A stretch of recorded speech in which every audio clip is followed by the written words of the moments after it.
If you're stressed and looking for methods to find peace, this video is for you. Stress, especially stored stress for a long time, can cause many problems. Researchers have been proving recently that stress can cause autoimmune diseases and chronic illnesses. Stress also affects your relationships. You're probably not able to spend mindful time with your family.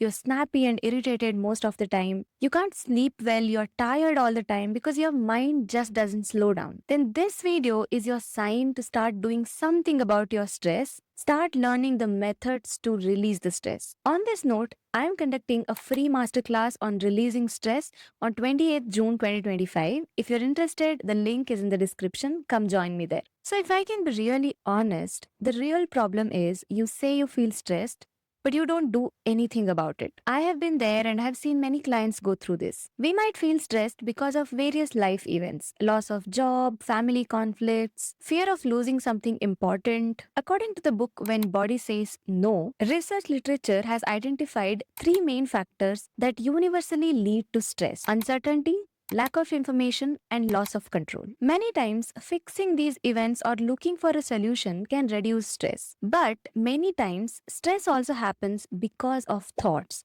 Thinking about the past or thinking about the future, probably about something that's not in your control. When do you feel stressed? When you think about tomorrow's tasks, or you're thinking whether I'll get that job or promotion, or you're regretting something I shouldn't have done that. But you often feel you don't have control over these thoughts, right? You keep thinking about them in loops and don't choose to come out of them. Instead of taking a walk outside, exercising, or talking to someone, you keep rethinking about the same problems over and over again because you feel like you are finding a solution to them in your head. But in reality, the thoughts are running around problems and you're not taking any action towards any of them. Also, what you're trying to find solution to is not here yet. It is somewhere far in the future, which is probably not in your control right now. So all this thinking becomes just a source of stress. It is just releasing all the stress hormones, cortisol in your body, and you feel that stress in your body. Your heartbeat goes up, your breathing becomes shallow, your muscles are tight, you can't sleep well. So you see, even though the stress is created in your mind, you feel it in your body.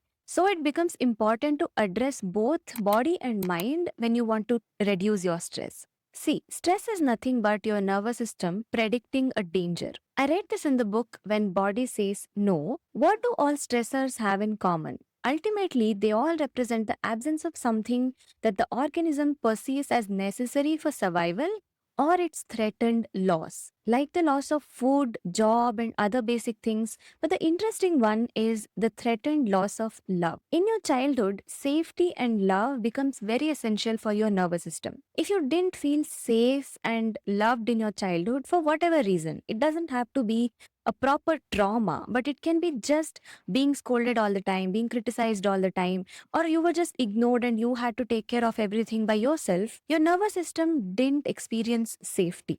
It was always in fight or flight, and throughout your life, you are in fight or flight mode. That would probably explain why you feel threatened and stressed by every little thing. So, how to reduce stress? Calm your nervous system, bring it to parasympathetic state or rest and relax state every day. Do activities that bring your nervous system into parasympathetic state. This is a state of deep relaxation where your body heals, where your cells repair, and you even heal emotionally. If you want to understand more about nervous system, I will leave a link to my course in the description. You can check that out. Take control of your thoughts. We often say things like I'm getting negative thoughts as if we don't have control over them, but we do. You can always choose to question your irrational fears, rewire your limiting beliefs, and shift that inner self dialogue to look at the positive things. Practice mindfulness. As you have already seen, our thoughts are mostly in the future or in the past. In his book Power of Now, Eckhart Tolle says about 80 to 90% of most people's thinking is not only repetitive and useless, but because of its dysfunctional and often negative nature, much of it is also harmful. Think about it. You sit and think about the same things again and again and again without finding the solution to the actual problem. In the same book, Power of Now, he writes, this kind of compulsive thinking is actually an addiction. What characterizes as addiction? You no longer feel that you have the choice to stop. So, in short, nothing is going to change if you sit and think about the problems over and over again. So, pause, bring the mind to the present moment, and practice mindfulness. Heal your trauma. If you have a habit of telling yourself, I'm not good enough, putting yourself down, you have limiting beliefs that you are less compared to others, healing all this will make you feel better about yourself and help you take on challenges without the fear of failing. So you will not feel stressed with every new thing that you're going to try. So work on rewiring these limiting beliefs and talk to yourself kindly because you are going to mess up in life. You're going to make mistakes. You're going to fail.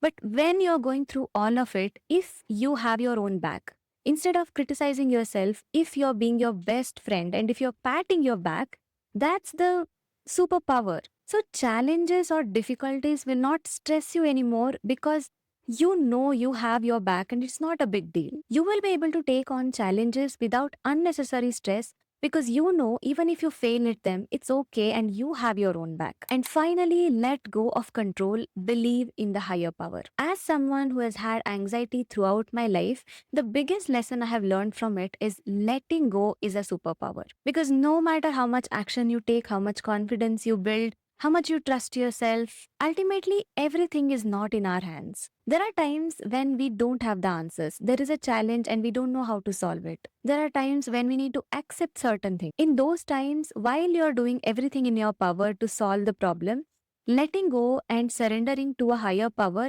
will not only reduce your stress, it will also help you find the answers. Because it is proven that when your conscious mind is chattering a lot, it's really hard to find clarity or solve any problem. When you relax and let go, your brain starts thinking better. It finds clarity and you find answers. That's it for today. If you liked the video, please hit the like button and subscribe to my channel. It will encourage me to bring more informative videos for you. And if you are interested in releasing the stress, learning more about stress with me live, join the masterclass happening on June 28th. Link is in the description. I will see you in the next one.